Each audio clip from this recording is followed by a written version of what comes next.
when you get into a relationship, it becomes a unity. When it becomes a unity, you are supposed to implement each other. You have to complement and implement each other. You're supposed to be the hand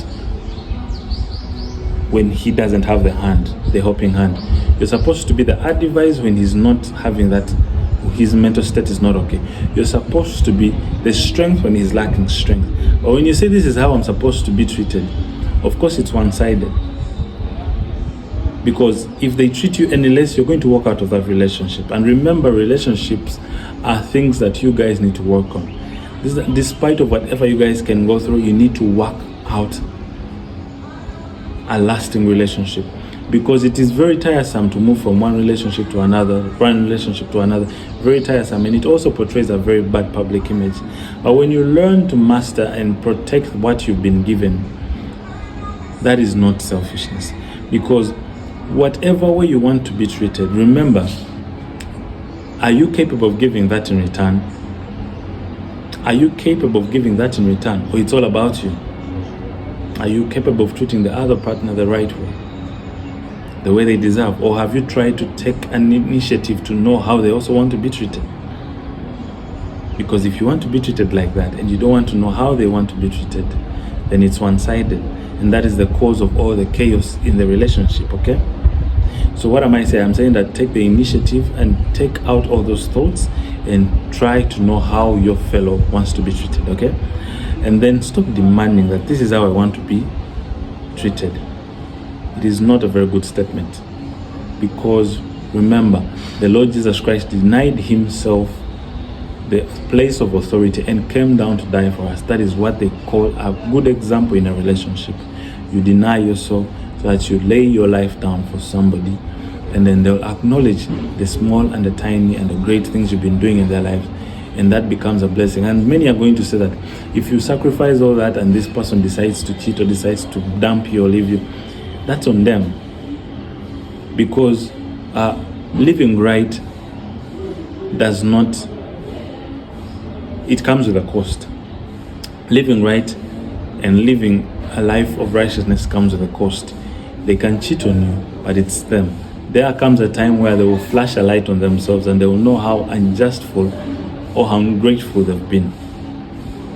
All you have to do, live in a society where you're going to keep a heart of doing good to the people, doing good to your spouse, because in the very end, there's a time of judgment. There's a time where the truth reflects in the eyes of people and they really take a time to reflect on how they've been running their life. And that is a time that everyone gets to face, where the truth comes and hits you and you really analyze who you really were. Were you really a good person or you were a bad person? Were you living right or not? That truth is what is so powerful in every relationship. When you know how to treat the other spouse right and stay righteous or pure in your relationship, the truth will come and you guys will be grateful to become testimonies to many. And for a relationship to work, one has to take the initiative of learning the other person more and more and unlearning about the partner. Because there are misconceptions you've been fed about that person that you don't want to keep going on into the next phase of life, and there are things that you need to know about them. So it is a process of learning and unlearning, because when you don't know how to unlearn, then you'll hold grudges and you'll have fights. But when you learn how to learn certain things and unlearn them, that is a very powerful gift. It keeps the relationship lasting, okay? And then hear more from them and learn from them while they speak, because you tend to know more about an individual when they talk to you. So the more they open up about, they start speaking, pay attention. Do not throw in your thoughts. Pay attention more when they speak. Learn the art of silence and listening, because they will speak truth, they will speak lies, they will speak their character, they will tell you secrets inside of everything that they're talking about. So you need that in a relationship. Listen more and talk less. Identify and throw off your old nature and way of life that was corrupted by the former relationships and wrong habits and vices that you had, by letting the Spirit of God renew your thoughts and attitudes, because you don't need to bring the old you in the last relationship in the new relationships. Some of you are even telling your boyfriends about your past boyfriends, of how they're reminding you of your exes. Can you imagine? That is a very bad thing. It's damaging to a man. It's damaging to a lady. You don't tell them how they are reminding you of your ex. It's not good.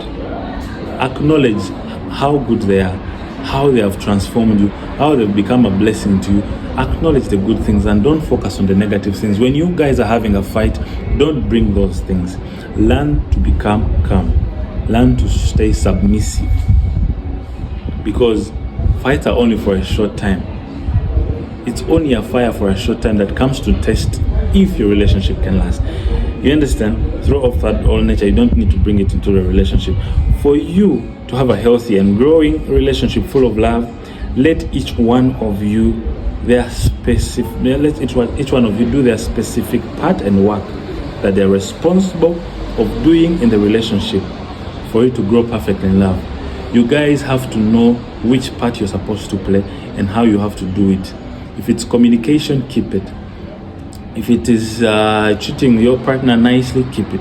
You need to know each and every one's part that they play in the relationship. Because when you miss out on that, it becomes exhausting, it becomes manipulative, it becomes self-centered. Why? Because you're not playing your part in the relationship. Learn to play your part in the relationship, okay?